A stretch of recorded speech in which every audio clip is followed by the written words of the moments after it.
કેમ છો વિદ્યાર્થી મિત્રો? આજે આપણે ધોરણ 4 ના પર્યાવરણમાં પાઠ 23 જેનું નામ છે દેશ પરદેશ સમજીશું. આપણે આગળના લેક્ચરમાં પાઠમાં પ્રશ્ન નંબર 6 જેમાં મુદ્દાસર ઉત્તર અને ટૂંકનોંધ આપેલી હતી, અબુધાબી અને ગુજરાતમાં જોવા મળતો તફાવત, તેના વિશે આપણે માહિતી મેળવેલી હતી. તફાવતના 6 મુદ્દાને તમારે કેવી રીતે યાદ રાખવા એ પણ આપણે જોયું હતું. તફાવતના મુદ્દાને યાદ રાખવા માટે તમારે 6 પોઈન્ટને યાદ રાખવાના છે. આબોહવા, કપડાં, વૃક્ષ, મકાન, ભાષા અને ચલણ. તો આ 6 મુદ્દાને યાદ રાખતા તમને તફાવત કે ટૂંકનોંધ પૂછાય તો ટૂંકનોંધ લખતા આવડે. ત્યાર પછી આપણે જોયો હતો પ્રશ્ન 7 જેમાં જુદા જુદા દેશના ચલણ વિશેની માહિતી આપેલી છે. તેના ઉપરથી મેં તમને હોમવર્ક પણ આપેલું હતું. તમારે જુદા જુદા 15 કે 20 દેશના નામ સાથેના ચલણ શોધીને લખવાના છે. તે હોમવર્ક કરી અને હોમવર્કનો ફોટો તમારે મને મોકલવાનો છે અથવા તમારા ક્લાસ ટીચરને મોકલો તો પણ ચાલશે. હવે આપણે જોઈએ પ્રશ્ન નંબર 4. નીચે આપેલા પ્રશ્નના 1-2 વાક્યમાં ઉત્તર આપો. પહેલું, એશિયા ખંડમાં ભારત સિવાય કયા કયા બીજા દેશો આવેલા છે? એશિયા ખંડમાં આપણો દેશ આવેલો છે ભારત. ભારત સિવાયના બીજા કયા દેશો આવેલા છે? તો એશિયા ખંડમાં ભારત સિવાય ચીન, શ્રીલંકા, નેપાળ, બાંગ્લાદેશ, થાઈલેન્ડ, મલેશિયા વગેરે દેશો આવેલા છે. એશિયા ખંડમાં ભારત સિવાયના ચીન, શ્રીલંકા, નેપાળ, બાંગ્લાદેશ, થાઈલેન્ડ, મલેશિયા વગેરે જેવા બીજા દેશો પણ આવેલા છે. બીજું, ભારતમાંથી લોકો પરદેશ શા માટે જાય છે? ભારતમાંથી લોકો પરદેશ એટલે કે બીજા દેશમાં શા માટે જાય છે? તો ભારતમાંથી લોકો બીજા દેશમાં ફરવા માટે, કોઈ ધંધા માટે, કોઈ ભણવા માટે જાય છે. ભારતમાંથી બીજા દેશમાં લોકો ફરવા માટે જાય છે, તો કોઈ ભણવા માટે જાય, તો કોઈ ધંધા અને વેપાર માટે જાય છે. જ્યારે બીજા દેશમાંથી પણ અમુક લોકો આપણા દેશમાં ભણવા માટે આવતા હોય, ફરવા માટે પણ આવતા હોય છે. ત્રીજું, ઢુવા કોને કહેવાય છે? ઢુવા કોને કહેવાય છે? રણ પ્રદેશમાં રેતીના મોટા પર્વતો હોય છે તેને રેતીના ઢુવા કહેવાય છે. રણ પ્રદેશમાં રેતીના મોટા પર્વતો હોય છે તેને રેતીના ઢુવા કહેવામાં આવે છે. રણ પ્રદેશમાં રેતીના મોટા મોટા જે પર્વતો આવેલા હોય છે તેને રેતીના ઢુવા કહેવાય છે. ચોથું, નીતા કાકી શું જોઈને ખૂબ જ ખુશ થઈ ગયા હતા? નીતા કાકી શું જોઈને ખૂબ જ ખુશ થઈ ગયા? તો નીતા કાકી ઝીલના ઘરની આજુબાજુની ગાઢ લીલોતરી અને ઠંડક જોઈને ખુશ થઈ ગયા. નીતા કાકી ઝીલના ઘરની આજુબાજુની ગાઢ લીલોતરી અને ઠંડક જોઈને ખુશ થઈ ગયા હતા, કેમ કે આ બધું એમને ઘણા લાંબા સમય પછી જોવા મળ્યું હતું. 5 વર્ષ સુધી એ લોકો જ્યારે અબુધાબીમાં હતા ત્યાં એને લીલોતરી કે ઠંડક જોવા મળતી જ નહોતી. ત્યાં તો એ લોકોને એસીની ઠંડકમાં જ રહેવાનું હોય, પરંતુ કુદરતી હવા ક્યારેય જોવા મળતી નહીં.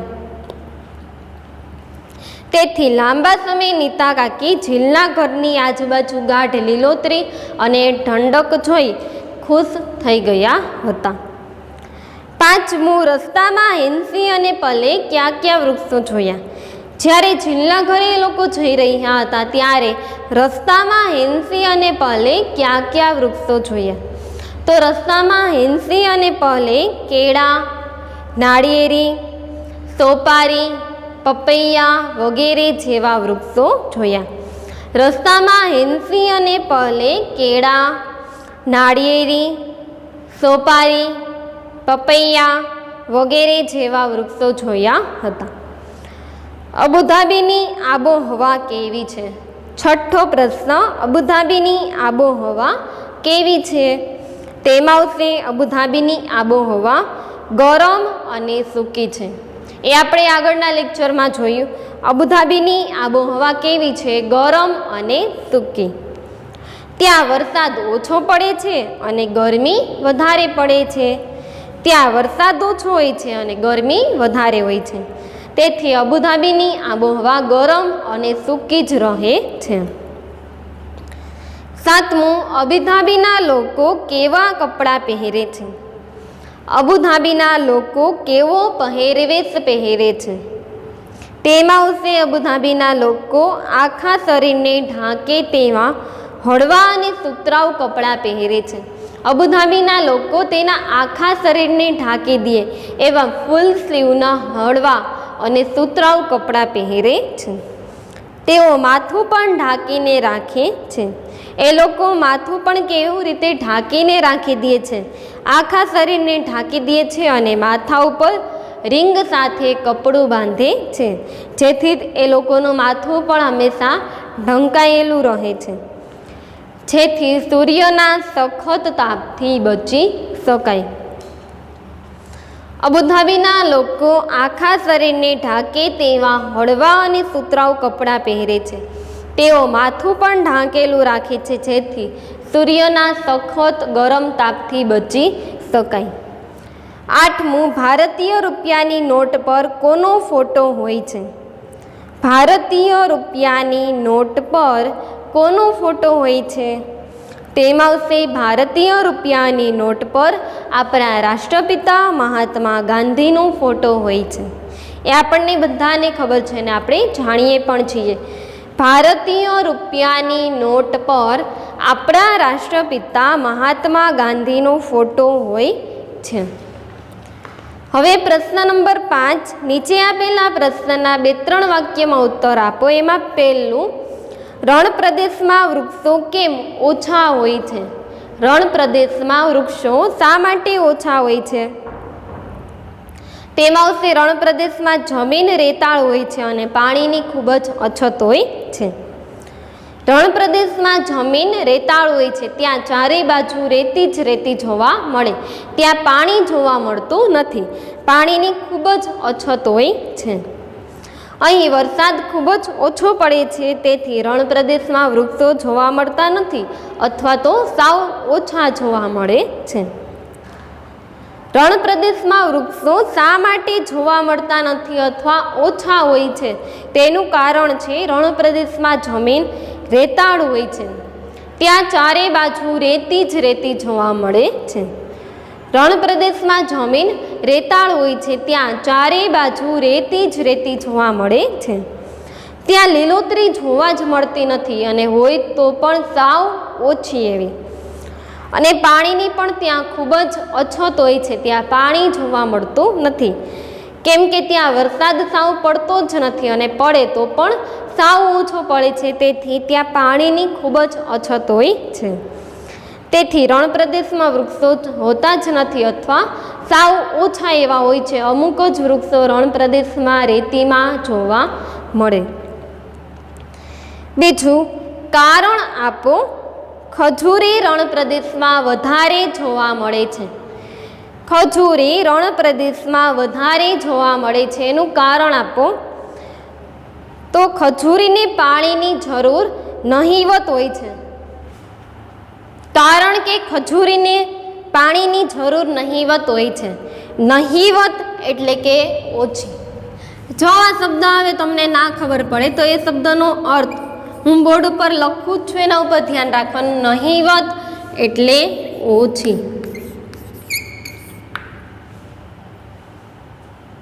કારણ કે ખજૂરીને પાણીની જરૂર નહિવત હોય છે એટલે કે ઓછી હોય છે.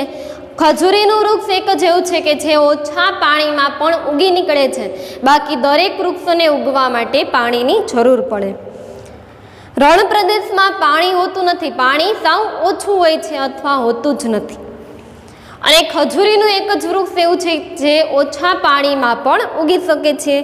તે ગરમ વિસ્તારમાં તથા રણ પ્રદેશની રેતાળ જમીનમાં પણ સરળતાથી થઈ શકે છે. ખજૂરીનું વૃક્ષ એક જ એવું છે જે ગરમ વિસ્તારમાં પણ ઉગે છે, ગરમ હવા હોય તો પણ ત્યાં ઉગી નીકળે છે, રણ વિસ્તારમાં રેતી હોય છે તો રેતીમાં પણ તે ઉગી શકે છે. રેતીમાં એક પણ વૃક્ષો થાય ને દરેક વૃક્ષોને ફળદ્રુપ એવી જમીનની જરૂર પડે. કાળી માટીની જમીનની જરૂર પડે તો જ દરેક વૃક્ષો કે છોડ ઉગે. પરંતુ ખજૂરીનું વૃક્ષ એક જ એવું છે જે રણ પ્રદેશમાં રેતાળ જમીનમાં અને ઓછા પાણીમાં પણ થાય છે. તેથી ખજૂરી રણ પ્રદેશમાં વધારે જોવા મળે છે.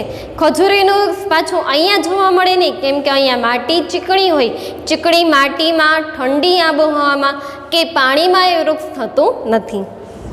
ખજૂરીને પાણીની જરૂર પડતી નથી અથવા ઓછા પાણીની જરૂર પડે છે. તે ગરમ વિસ્તારમાં તથા રણ પ્રદેશની રેતાળ જમીનમાં પણ સરળતાથી થઈ શકે છે. તેથી ખજૂરીનું વૃક્ષ રણ પ્રદેશમાં વધારે જોવા મળે છે. ખજૂરીનું વૃક્ષ રણ પ્રદેશમાં વધારે જોવા મળે છે તો એનું કારણ આપો. તેનું કારણ શું આવે? ખજૂરીને ઓછા પાણીની જરૂર પડે છે અને તે ગરમ વિસ્તારમાં ગરમ આબોહવામાં તથા રણ પ્રદેશની રેતાળ જમીનમાં પણ તે સરળતાથી ઉગી નીકળે છે. તેથી ખજૂરીનું વૃક્ષ રણ પ્રદેશમાં વધારે જોવા મળે છે. ત્રીજું, અબુધાબીના લોકો સુતરાઉ કપડાં પહેરે છે. કારણ આપો. અબુધાબીના લોકો સુતરાઉ કપડાં પહેરે છે એનું કારણ શું છે? તો અબુધાબીના લોકો આખા શરીરને ઢાંકે તેવા હળવા અને સુતરાઉ કપડાં પહેરે છે. તેઓ માથું ઢાંકેલું રાખે છે કારણ કે ત્યાં ગરમી વધારે પડે છે. સૂર્યના સખત તાપથી બચી શકાય એ માટે ત્યાંના લોકો આખા શરીરને ઢાંકે તેવા હળવા અને સુતરાઉ કપડાં પહેરે છે. અબુધાબીના લોકો આખા શરીરને ઢાંકે તેવા હળવા અને સફેદ સુતરાઉ કપડાં પહેરે છે. તેઓ માથું હંમેશા ઢાંકેલું રાખે છે જેથી સૂર્યના સખત ગરમ તાપથી બચી શકાય. અબુધાબીની આબોહવા ગરમ અને સૂકી છે. ત્યાં ઠંડક હવા જોવા મળતી નથી. ત્યાંની આબોહવા ગરમ અને સૂકી છે. ત્યાં ગરમી વધારે હોય છે અને પરિણામે ત્યાંના સખત તાપથી બચવા માટે લોકો આખા શરીરને ઢાંકે એવા હળવા અને સફેદ સુતરાઉ કપડાં પહેરે છે. તેઓ માથું પણ હંમેશા ઢાંકીને રાખે છે. માથા ઉપર રીંગ સાથે કપડું બાંધે છે જેથી તેઓનું માથું પણ ઢંકાયેલું રહે. આખા શરીરને ઢંકાઈ રહે એવા સફેદ રંગના સુતરાઉ કપડાં પહેરે છે જેથી ત્યાંના સૂર્યના સખત તાપથી બચી શકાય. તો આ પ્રશ્ન પણ તમને પૂછાય તો આવડે. અબુધાબીના લોકો સુતરાઉ કપડાં શા માટે પહેરે છે? તો ત્યાં ગરમી વધારે હોય છે. ત્યાંની આબોહવા ગરમ અને સૂકી હોય છે. ત્યાં ઠંડક હોતી નથી. તો ત્યાંના સૂર્યના સખત તાપથી બચવા માટે ત્યાંના લોકો માથું હંમેશા ઢાંકેલું રાખે છે અને આખા શરીરને ઢાંકી રખાય એવા સફેદ રંગના સુતરાઉ કપડાં પહેરે છે. ચોથું, ભારતીય સિક્કા ઉપર તેના મૂલ્ય સિવાય બીજું શું લખેલું હોય છે? ભારતીય સિક્કા પર તેના મૂલ્ય સિવાય બીજું શું લખેલું હોય છે? તો ભારતીય સિક્કા પર તેના મૂલ્ય સિવાય ભારત દેશનું નામ, જે તે સિક્કા કયા વર્ષમાં બન્યા છે તે વર્ષ લખેલું હોય છે. ઉપરાંત અશોક સ્તંભ દોરેલો હોય છે અને સત્યમેવ જયતે લખેલું હોય છે. ભારતીય સિક્કા પર તેના મૂલ્ય સિવાય બીજું શું લખેલું હોય છે? તો ભારતનો સિક્કો આપણે જોયેલો હોય તો એ કેવો હોય? ગોળ હોય છે. રૂપિયાનો સિક્કો હોય તેમાં મોટા અક્ષરે 1 લખેલું હોય છે. નીચે એ સિક્કો કઈ સાલમાં બનેલો છે એ સાલ એટલે કે વર્ષ લખેલું હોય છે. ઉપર લખેલું હોય છે સત્યમેવ જયતે. જો સિક્કા કરતાં રૂપિયાની જો નોટ હોય તો એમાં ઉપર લખેલું હોય છે ભારતીય રિઝર્વ બેંક. ભારતીય રિઝર્વ બેંક લખેલું હોય છે અને નીચે 12 ભાષામાં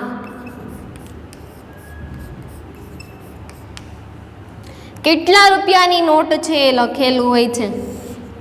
નીચે કેટલા રૂપિયાની નોટ છે એ 12 ભાષાની અંદર લખેલું હોય છે અને ઉપર ભારતીય રિઝર્વ બેંક નીચે એ નોટ કઈ સાલની હોય છે સાલ લખેલી હોય છે અને જમણી બાજુ કોર્નરમાં મહાત્મા ગાંધીનો ફોટો હોય છે. તો સિક્કા ઉપર જોઈએ તો ભારતીય સિક્કા પર તેના મૂલ્ય સિવાય બીજું હોય શું હોય છે તો મૂલ્ય તો આપેલું હોય જ છે, બાજુમાં લખેલું પણ હોય છે 1 રૂપિયે,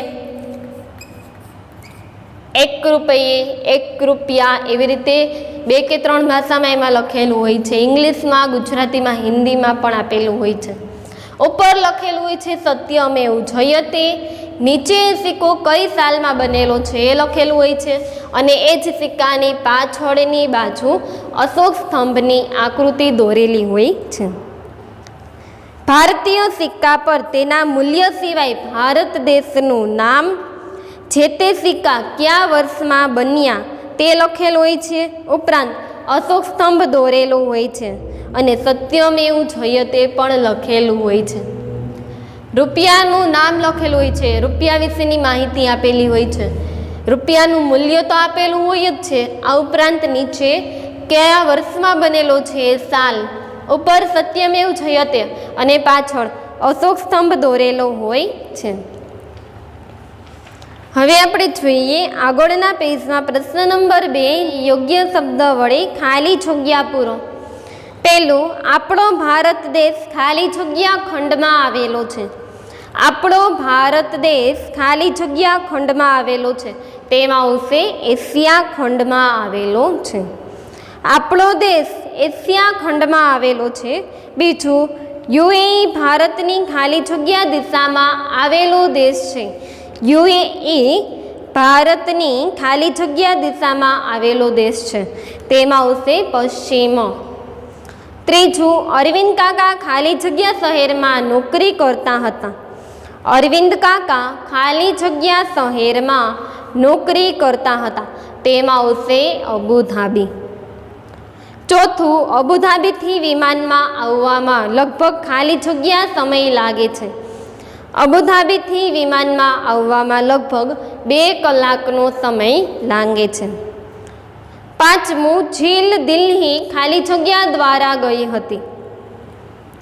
ઝીલ ગુજરાતથી દિલ્હીના પ્રવાસે ખાલી જગ્યા દ્વારા ગઈ હતી, તેમાં આવશે ટ્રેન. છઠ્ઠું, યુએઈનું મુખ્ય શહેર ખાલી જગ્યા છે. યુએઈનું મુખ્ય શહેર ખાલી જગ્યા છે, તેમાં આવશે અબુધાબી. સાતમું, અબુધાબીમાંથી વિશ્વના દેશોમાં ખાલી જગ્યાની નિકાસ કરવામાં આવે છે. અબુધાબીમાંથી વિશ્વના દેશોમાં ખાલી જગ્યાની નિકાસ કરવામાં આવે છે, તેમાં આવશે ખનિજ તેલ. ત્યાં ઓઇલ તેલ સૌથી વધારે મળે છે, તો ત્યાંથી બીજા બધા જ દેશોમાં ખનિજ તેલની નિકાસ કરી અને જુદા જુદા દેશોમાં પહોંચાડવામાં આવે છે. આઠમું, અબુધાબીમાં ખાલી જગ્યા પાણી કરતાં સસ્તું હોય છે. અબુધાબીમાં ખાલી જગ્યા પાણી કરતાં સસ્તું હોય છે, તેમાં આવશે પેટ્રોલ. નવમું, અબુધાબીનું મુખ્ય વૃક્ષ ખાલી જગ્યા છે, તેમાં શું આવે? ખજૂરી. 10મું, અબુધાબીના ચલણને ખાલી જગ્યા કહેવાય છે. અબુધાબીના ચલણને ખાલી જગ્યા કહેવાય છે, તેમાં આવશે દિરહામ. 11મું, અબુધાબીના લોકોની મુખ્ય ભાષા ખાલી જગ્યા છે. અબુધાબીના લોકોની મુખ્ય ભાષા ખાલી જગ્યા છે, તેમાં શું આવે? અરબી. અબુધાબીના લોકોની મુખ્ય ભાષા અરબી છે, ત્યાં અરબી ભાષા બોલવામાં આવે છે. અહીંની મુખ્ય ભાષા ગુજરાતી છે, તો આપણે બધા અહીંયા ગુજરાતમાં ગુજરાતી ભાષાનો ઉપયોગ કરીએ છીએ, જ્યારે અબુધાબીના લોકોની મુખ્ય અને સ્થાનિક ભાષા અરબી છે, ત્યાં અરબી ભાષા જ બોલવામાં આવે છે. 12મું, ભારતીય નાણું ખાલી જગ્યા અને ખાલી જગ્યાના નામથી ઓળખાય છે. ભારતીય નાણું ખાલી જગ્યા અને ખાલી જગ્યાના નામથી ઓળખાય છે, તેમાં આવશે રૂપિયા અને પૈસા. ભારતીય નાણું રૂપિયા અને પૈસા બંને નામથી ઓળખાય છે. 13મું રૂપિયાને સંકેતમાં ખાલી જગ્યા લખાય છે. રૂપિયાનો સંકેત તો આપણને બધાને ખબર છે શું લખાય? રૂપિયા. આપણે રૂપિયા લખવું હોય તો આ રીતે લખીએ અને એનો સંકેત લખવો હોય તો 20 રૂપિયા. રૂપિયા 20 તો એને સંકેતમાં આ રીતે લખાય. અને જો ઇંગ્લિશમાં લખવું હોય તો રૂપીસ RS 10. ઇંગ્લિશમાં લખવું હોય તો RUPEES રૂપીસ અથવા .RS .10 એટલે એને રૂપીસ 10 એવી રીતે લખાય. આ ઇંગ્લિશમાં લખેલું છે. ગુજરાતીમાં લખીએ છીએ આપણે રૂપિયા અને એનો સંકેત છે આ રીતનો ડબલ લીટા અને પછી રૂપિયાનો સંકેત. ભારતીય નાણું રૂપિયા અને પૈસાના નામથી ઓળખાય છે. તેનો સંકેત છે રૂપિયામાં લખી અને ઉપર ડબલ લીટા. 14મું ભારતીય રૂપિયાની નોટ પર તેનું મૂલ્ય ખાલી જગ્યા ભાષામાં લખેલું હોય છે. ભારતીય રૂપિયાની નોટ પર તેનું મૂલ્ય ખાલી જગ્યા ભાષામાં લખેલું છે. તેમાં આપણે નોટ જોઈએ તો એમાં 12 કે 15 ભાષાની અંદર લખેલું હોય છે. જો જૂની નોટો હતી એમાં 12 ભાષામાં લખેલું હતું, જ્યારે અત્યારની નોટોમાં 15 ભાષામાં લખેલું હોય છે. તો આ હતો પ્રશ્ન નંબર 2. હવે જોઈએ પ્રશ્ન 1 વિકલ્પ. પહેલું, નીચેનામાંથી કયો દેશ ભારતની પૂર્વે આવેલો છે? ભારતની પૂર્વમાં કયો દેશ આવેલો છે? તેમાં આવશે મ્યાનમાર. પૂર્વ, પશ્ચિમ, ઉત્તર અને દક્ષિણ. ભારતની પૂર્વમાં આવેલો દેશ છે મ્યાનમાર. બીજું, નીચેનામાંથી કયો દેશ ભારતની દક્ષિણે આવેલો છે? કયો દેશ ભારતની દક્ષિણે આવેલો છે? ઉત્તર ઉપર હોય, નીચે કયો દેશ આવે? શ્રીલંકા. નીચેનામાંથી કયો દેશ ભારતની દક્ષિણે આવેલો છે? તો એમાં આવશે શ્રીલંકા. ત્રીજું, ચીન ભારતની કઈ દિશામાં આવેલો દેશ છે? ચીન ભારતની કઈ દિશામાં આવેલો દેશ છે? તેમાં આવશે ઉત્તર. ચોથું, જીલના પિતા તેમના ભાઈને લેવા ગયા હતા. જીલના પિતા તેમના ભાઈને ક્યાં લેવા ગયા હતા? બસ સ્ટેશને, વિમાન મથકે, રેલવે સ્ટેશને કે બંદરે? તેમાં આવશે વિમાન મથકે.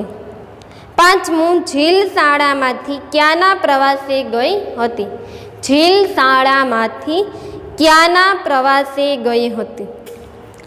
તેમાં આવશે દિલ્હી. છઠ્ઠું, જીલને જૂનાગઢથી દિલ્હી જવામાં કેટલો સમય લાગ્યો હતો? જીલને જૂનાગઢથી દિલ્હી જવા માટે કેટલો સમય લાગ્યો હતો? તેમાં આવે 20 કલાકનો. જીલને જૂનાગઢથી દિલ્હી જવા માટે 20 કલાકનો સમય લાગ્યો હતો. સાતમું, અબુધાબી એ કયા દેશની રાજધાની છે? અબુધાબી કયા દેશની રાજધાની છે? તો એમાં આવે UAE.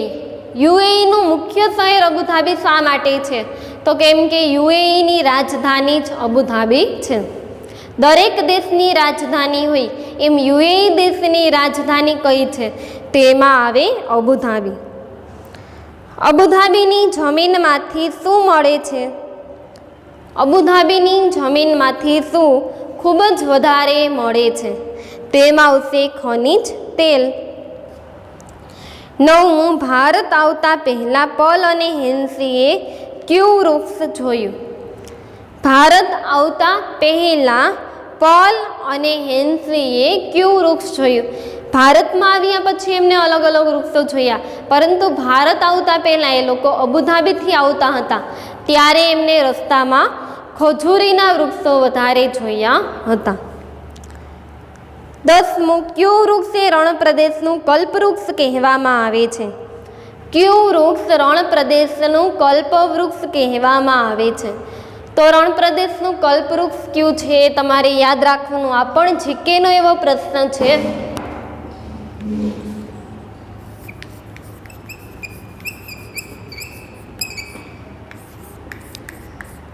રણ પ્રદેશનું કલ્પવૃક્ષ એટલે ખજૂરીનું વૃક્ષ. ખજૂરી એ રણ પ્રદેશનું કલ્પવૃક્ષ કહેવામાં આવે છે. શા માટે? તો ત્યાં જ્યાં જુઓ ત્યાં રણ પ્રદેશમાં આપણને ખજૂરી જોવા મળે છે. તેથી રણ પ્રદેશનું કલ્પવૃક્ષ તરીકે ખજૂરીને ઓળખવામાં આવે છે. 11મું, અરવિંદ કાકાએ ઝીલને શું આપ્યું? અરવિંદ કાકાએ ઝીલને શું આપ્યું? તેમાં આવશે પૃથ્વીનો ગોળો. 12મું, ભારતીય રૂપિયાની નોટ પર કઈ બેંકનું નામ લખેલું હોય છે? તે આપણને બધાને ખબર છે, આપણે નોટો દરરોજ જોઈએ છીએ.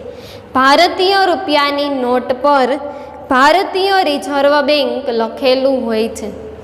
ભારતીય રૂપિયાની નોટ પર ભારતીય રિઝર્વ બેંક એમ લખેલું હોય છે. તો આજે આપણે આ પાઠમાં જનરલ નોલેજની પણ ઘણી બધી માહિતી મેળવી. આ પાઠમાં છે નાના પ્રશ્ન, ખાલી જગ્યા, વિકલ્પ, મોટા પ્રશ્ન, ખરા ખોટા, જોડકામાં પણ આપણને ચલણ અને દેશની માહિતી આપેલી છે અને ટૂંકનોંધો. તો આ પાઠમાં જેટલું આપેલું છે એ દરેક આઈએમપી જેવું જ છે અને તમને આગળના ધોરણમાં પણ જનરલ નોલેજ તરીકે પણ ગમે ત્યાં કામ આવે એવું છે. તો આ પાઠ એક એવો છે જેના દ્વારા આપણને ઘણી બધી જાણકારી પર્યાવરણ વિશે અને દેશ વિશેની મળેલી છે. તો આ પાઠ તમારે સરસ રીતે વ્યવસ્થિત પાકો કરવાનો છે. પાઠ્યપુસ્તકમાંથી પણ તમે 3-4 વખત પાઠને વાંચો, ત્યાર પછી સ્વામાંથી પાકો કરો. તો આ પાઠમાં જે કાંઈ માહિતી આપેલી છે એ માહિતીને તમારે યાદ રાખવાની છે, કેમ કે તમને અત્યારે પણ કામ આવશે અને આગળ પણ કામ આવશે. આ પાઠમાં જે પ્રશ્ન નંબર 5 અને 6 આપેલો છે, જેમાં મોટા પ્રશ્ન આપેલા છે એને તમારે CWમાં લખી અને પાકા કરવાના છે. બાકીના પ્રશ્ન સ્વામાં સરખા અક્ષરે વ્યવસ્થિત લખવાના છે. આ સાથે આપણે આ પાઠ 23 દેશ પરદેશ અહીંયા પૂરો કરીએ છીએ. Thank you.